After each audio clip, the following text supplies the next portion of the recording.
सो ये हमारा कॉप्ट-डेग्लस production function है। जो हमारा कॉप्ट-डेग्लस प्रोडक्शन फंक्शन है वो बेस किस में है? वो बेस है empirical study of American manufacturing industry, ठीक है, made by Paul H Douglas and C.W. Cobb. जो हमारा कॉप्ट-डेग्लस प्रोडक्शन फंक्शन है वो है क्या? वो है linear homogeneous production of degree 1 which take into account 2 inputs, ठीक है।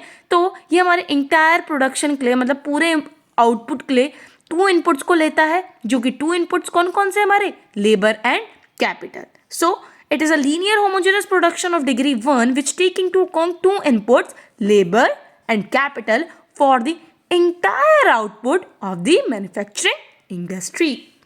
अगर हम इसको मैथमेटिकली एक्सप्रेस करना चाहें तो हम इसको ऐसे करेंगे। Here Q is the output, L and C are the inputs, labor and capital, and A, alpha and beta are positive parameters, ठीक है। ये इक्वेशंस जो है हमको बताती क्या, ठीक है। The equation tell that output depends directly on labour and capital. जो हमारा इंटायर आउटपुट है, जो हमने पूरा आउटपुट प्रोड्यूस किया है, वो 2 चीज़ों में डिपेंड करता है। First one is labour and second one is capital, and that which can not be explain by labour and capital. और जो हम लेबर और कैपिटल से एक्सप्लेन नहीं कर पाए वो हम किससे एक्सप्लेन करना है? ए, विच इज अ रेसिडुअल और ऑफन कॉल्ड टेक्निकल चेंज, ठीक है। जो हमारा कॉप्ट-डेग्लस प्रोडक्शन फंक्शन है वो कॉप्ट-डेग्लस ने कैसे सॉल्व किया, ठीक है। इसमें हमने 1/4 कॉन्ट्रीब्यूशन लिया हमने कैपिटल का, ठीक है, और 3/4 कॉन्ट्रीब्यूशन लिया है लेबर का। ये कॉन्ट्रीब्यूशन हमने इसलिए लिया है ताकि हम क्या कर पाए? मैन्युफैक्चरिंग इंडस्ट्री को इंक्रीज कर पाए। सो यहाँ पे हमने इसको एक्सप्लेन किया है। 3/4 कॉन्ट्रीब्यूशन हमने किसका लिया है? लेबर का, और 1/4 हमने किसका लिया है? कैपिटल का।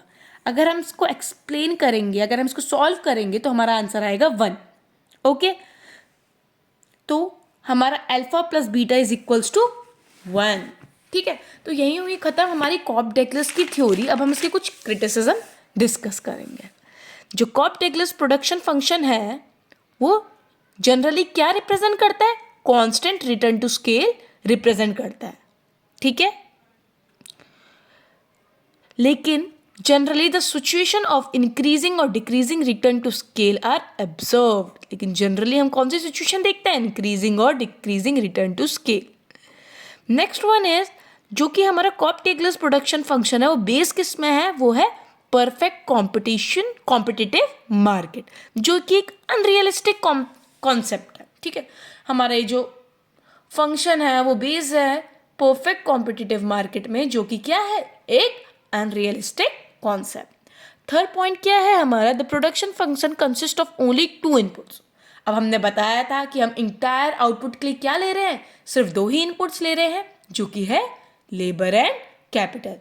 इसने क्या किया है? इसने तो इग्नोर ही कर दिया है अदर फैक्टर ऑफ प्रोडक्शन को, जो कि बहुत ज़्यादा इंपॉर्टेंट थे, है ना। अदर इनपुट्स को इग्नोर कर दिया, जैसे कि रॉ मटेरियल्स को, एफिशिएंसी ऑफ मैनेजमेंट की, ठीक है, इन सबको इसने इग्नोर कर दिया है। It is based on the assumption that factor can be substituted. It does not consider their complementary nature, okay. So the next one is, another problem of the function is that of aggregation. This problem arises when the function is applied to all the firm of an industry. तो problem कब arise हो रही है? जब हम इसको apply करेंगे whole of the industry, ठीक है, all the firm of an industry. Last one is, in this function another problem which is observed related to measurement of capital, कि हम capital को measure कैसे करें. This function consider the total available capital. This function consider the total available capital, but total available capital is used only when there is a situation of full employment in an economy. ठीक है, तो इसमें हम क्या कर रहे हैं? इस फंक्शन में हम क्या कंसिडर कर रहे हैं? हम टोटल अवेलेबल कैपिटल को कंसिडर कर रहे हैं।